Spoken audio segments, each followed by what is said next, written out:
So yan, magandang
dalawa o ilan tayong anak, hindi mapapansin kung tayo ay nagkahasa. Pag pamilya na sa relations po kasi sa ating mga credit card natin, sabihin nyo, nakikita tayo. Kasi alam naman ninyo, pag tayo ay pinilit, hindi ko magbabasalong ating pag-aari, di ba? So pag nakikita yun, nakakaroon mo yung gasgas. Yan po yung tinatawag po nila na SLM. Yun po yun. So sa 906 po, may mga tanong po ba kayo dun sa abuse? Kayo po mga tatay, may tanong po ba kayo dun? Pwede po kayo magtanong. Paano po siya ang nagadampal sa akin? Hindi ba nila tatanong yun? Paano po sila ang nagadampal sa amin naman? Sa regular po tayo. Physical abuse naman po ang pwede ninyong ikaso sa kanila. O di kaya si nanay ang nananakis mo sa anak ninyo. Physical abuse in relation to RA 767 naman po yun. Yun po yun. So okay na po tayo. Pahapyaw lang po yun. So ang real po namin na topic talaga kung bakit ang pinili po namin ngayong taon na magkaroon ng seminar or lecture is yung mga kayo, mga magulang po ng mga daycare. Alam naman po kasi natin na kapag mga ganitong edad yung mga anak natin ay natuturuan po natin sila. Kaso po, yung mga may anak na high school, pagka sinabi mong hindi, susunod sa'yo. Kayong mga tatay, pagka sinabi ninyong wag, gagawin niyo yung dalawitang anak niyo, susunod po ba sa inyo? Hindi po, di ba? Pero pag na ito, sabi mo, ay huwag siyang pupunta, mahulog ka, masaktan ka, masakit yun. Oo, sila, di ba? Iisipin nila, ay bawal pumunta doon, sinabi ni Mama. So, madali po natin silang turuan. So, sa paraan na gano'n, simula ng bata, yung anak po natin, sino po ang nagpapaligo? Nagbibihis. Nanay, mapalalaki o mapababae? Tama po yun. Pasensya na po mga tatay ha. Pero kailangan, ang anak po natin, babae man yan o lalaki, lalo na sa mga ganitong edad, ang nagpapaligo, nagbibihis doon ay dapat yung asawang babae. At habang binibihisan ninyo, dapat sinasabi ninyo, ako lang na mama mo ang pwedeng humawak nito at saka ikaw mismo. Hindi pwedeng hawakan ng kahit sino. Alin doon ang hindi dapat hawakan ng kahit sino? Yung mga pribado, parte ng katawan nila. Kahit babae yan o lalaki, pero dapat yung sasabihin niyo, ako lang na mama mo ang pwedeng humawak nito at saka ikaw lang. Kasi baka ang sasabihin mo, ako lang ang pwedeng humawak nito, babae ka, di ba? O paano na pagka sa kapitbahay na matanda, nilaro-laro siya? Eh pwede pala, kasi nga, babae din siya eh, ulad niya. Pero dapat specific ko na sabihin niyo na, ako lang na mama mo ang pwedeng humawak nito at saka ikaw. Yun. Kasi mapalalaki man ako na babae, hindi ko naman sa discriminate yung mga ibang di ba? Mga third sex tayo na tinatawag, lalo naman sa mga batang lalaki, paano mo paglaruan ng... Kasi minsan, halimbawa, bata, sinawag ng lolo na nagiinuman doon. Upo yung anak dito. O, tapos anong sabi niya? Di ba hinahawakan ni Papa to, ni Kuya, at ikaw ay hinuhugasan? Pag sino-sino lang ang humahawak at naghuhugas sa anak, ay syempre,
para maiwasan mo yung mga ganun. Hindi ko lang kasi sinasabi na kalahat ng mga kalalakihan may ganun ang isip, pero para maiwasan mo. Kaya yung lang po ang tama.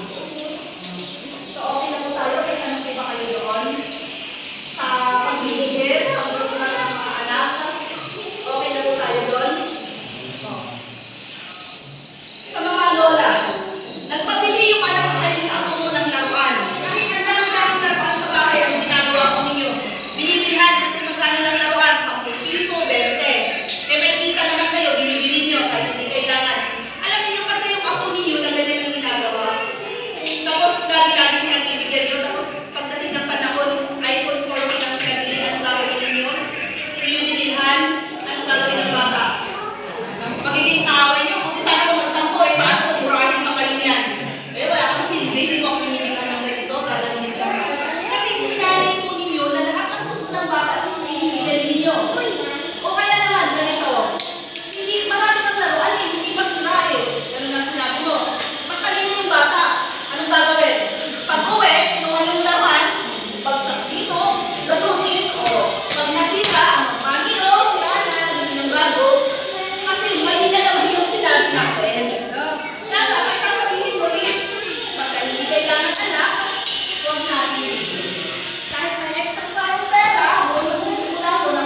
pinupulutan na lang kainuman. Habang nagiinuman, yung anak nagsilar sa labas ng ginawa no, kainuman ng sakay. Sinundan, doon, tinapuso yung baka. Marami pong mga nangyayari ko gano'n. Kaya, sisisihin mo yung sarili mo, naging ka kasi ng mga lalaki. Ganon, di ba? Pero hindi ko naisip si mama, or ng nanay na, dapat kung bata, yung tamang kakuokan, tinuro sa anak. Lalabas yung anak mo, HRM ang course, hanggang dito ang suot, diba? Pabaunin po ninyo ng pants, o kaya jamming pants, para pagkatapos ng klase,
lagi-lagi ulit, habang bata pa yan, turuan ko rin sila maging mabuti.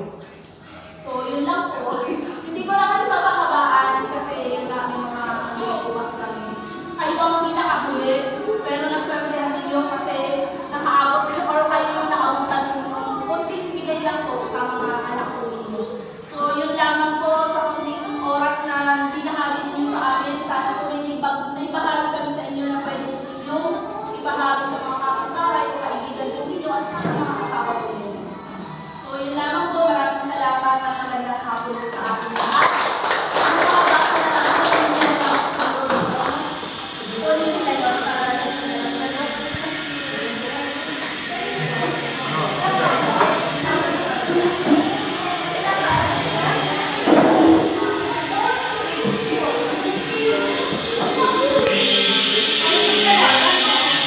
Cut na ba?